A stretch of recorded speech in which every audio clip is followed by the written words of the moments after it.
Hi everyone, welcome to our Friday sews for the 7th of October. I'm Caitlin. And I'm Samantha, and we're a mother and daughter from Australia. So we have a few finished objects to show you this week. We've been quite busy. So the first one is our Friday Pattern Company Sagebrush tops. So we were both planning on making it in this gorgeous navy floral rayon from East Coast Fabrics, and we've both finished them. So this one is mine here. So it's got these lovely big puff sleeves, and then it has a frill across the yoke here, which can be a little bit difficult to see in the fabric that we've chosen, but it's still very pretty. And I shortened mine quite a bit. It was far too long for me, so I shortened and did a slightly smaller hem. But next time I would just shorten the pattern piece and not cut it out as long. And then at the back, it's got this lovely little tie made from the bias binding that goes around the neck. And I absolutely love this, and I'm already planning my next version, and it was a fun sew. It was fairly quick for what it was, I thought. Yeah. What about yours? So this is mine. It's exactly the same, obviously. I did not shorten mine, and I've made the size hem that's recommended, so it's a double 5 centimetre hem, which I actually really like it. It gives a bit of weight to the bottom of the hem. It looks nice. Yeah, I really enjoyed working on it. The only thing that I did find challenging was the binding, because the fabric's sort of a little bit soft and drapey, which obviously you want it to be. Yeah, I really loved it, and I'm looking forward to making another one. We did think about, there's a tutorial on the Friday Pattern Company blog for reducing the amount of volume in the sleeves, and we thought about it, but when we looked at it, it just seemed all a bit too complex. Yeah, but the sleeves actually turned out nice. I think they're not too big. Yeah. I have a seersucker that I've had in my stash for a long time, and I was considering making one of these, but I'm just not sure whether the sleeves would be quite as nice in the slightly thicker fabric, so I'm not quite sure, but I think it would look gorgeous in this. It would, yeah.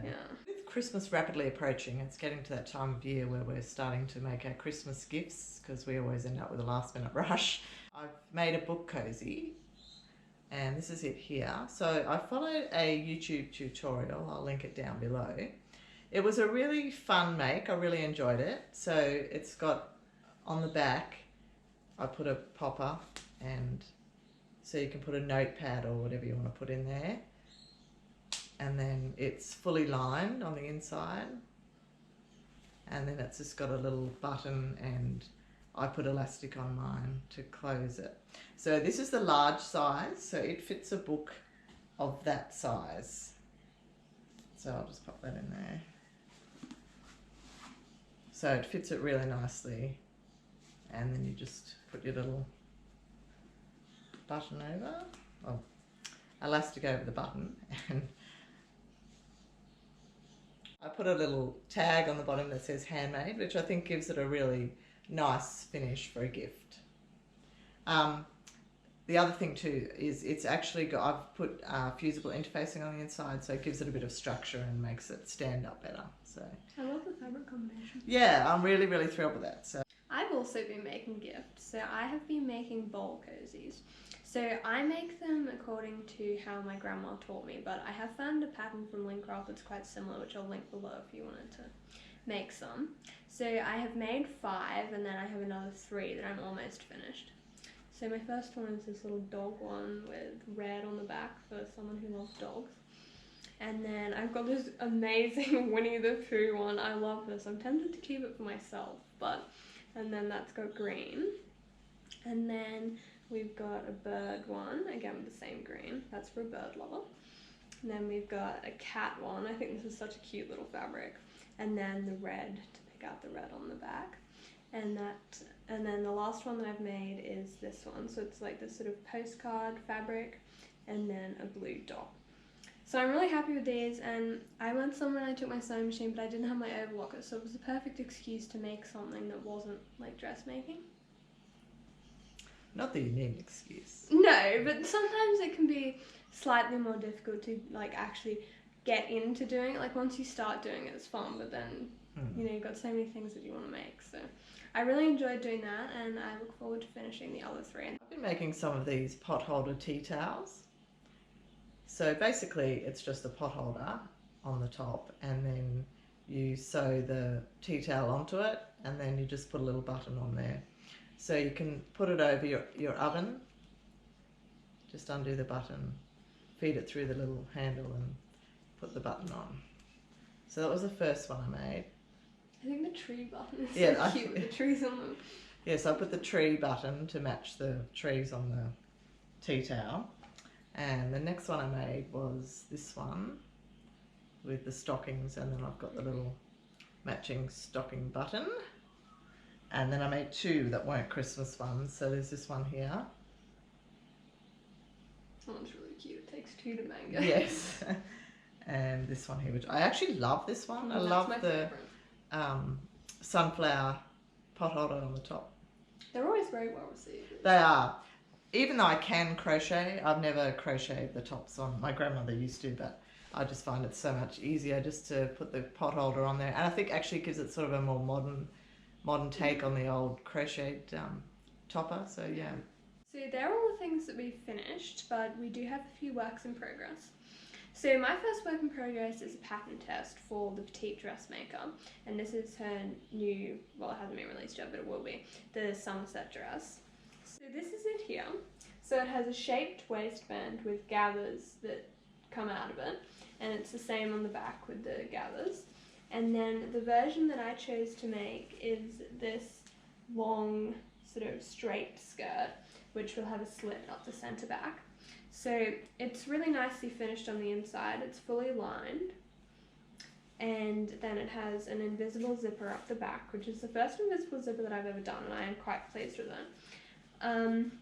So I'm pretty close to finishing this. I just need to do the sleeves and then also the hem. But other than that, and I am really pleased with the way this has turned out. I think that I've done like a good job of sewing it. Like, it's a lot more involved than what I usually make, like lined in the bodice and the zipper, but I'm really pleased with the way it's turned out, and it is a very, very pretty dress. So I'll have that finished by next week. Following on from our last video, we started to make the Simplicity 9642, and we're making this version here, the sort of longer length one.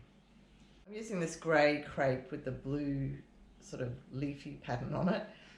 So I've just done the bodice part there, and that's the back. I am really enjoying this. It's actually a really fun make, and I'm really looking forward to getting the dress finished. So I am, I think, up to the similar stage. So this is mine here. So I am using a rayon, again from East Coast Fabrics. So it's sort of this beige with like sort of sage green and white flowers, and I really love this. So like the v-neck, I love these like little gathers on the front bodice, and then I've got the back bodice as well. So next we'll be moving on to the skirt. I think we're both really enjoying this, so yeah, it'll be finished quite quickly. Yes. I think. And we have tried the bodices on, and I think they're a fairly good fit on both of us. Yep. As far as we can tell. So that's really fun. So we just have a couple of extra plans. So my first one is one that I've spoken about before. So it's the Butterick 6872. That's the line drawings there, but I'll put in a picture of the pattern. So I mentioned that because it was this sort of square-necked bodice, that I was going to do a toile for it. And I've done a bit of a mock-up, and I've decided that I'm pretty sure that the fit is going to be okay. And I think that I'll just, if needs be, I'll adjust it a little bit when I've made it up. So I don't think I showed you the fabric that I was going to use. So this is the fabric here. So it's this beautiful like pink florally rayon from Spotlight, and it's so pretty. Like the flowers are just gorgeous, and I think that's going to look really stunning. So I'm actually going to make view C with the little short puff sleeves instead of those frills going down. I just decided that I would like that. And then I'm not 100% sure what combination of like the skirt tiers I'm going to do. I might even just extend the main skirt down a bit so that it's just one gather skirt instead of the tiers, but I think that I'll see how I go when I am cutting it up. When I finish my dress, I'm then going to do a little top, Simplicity S8883. I'm not exactly sure which one I'm going to do yet. Maybe A, I'm thinking, but I'll see when I get closer which one I'm going to do.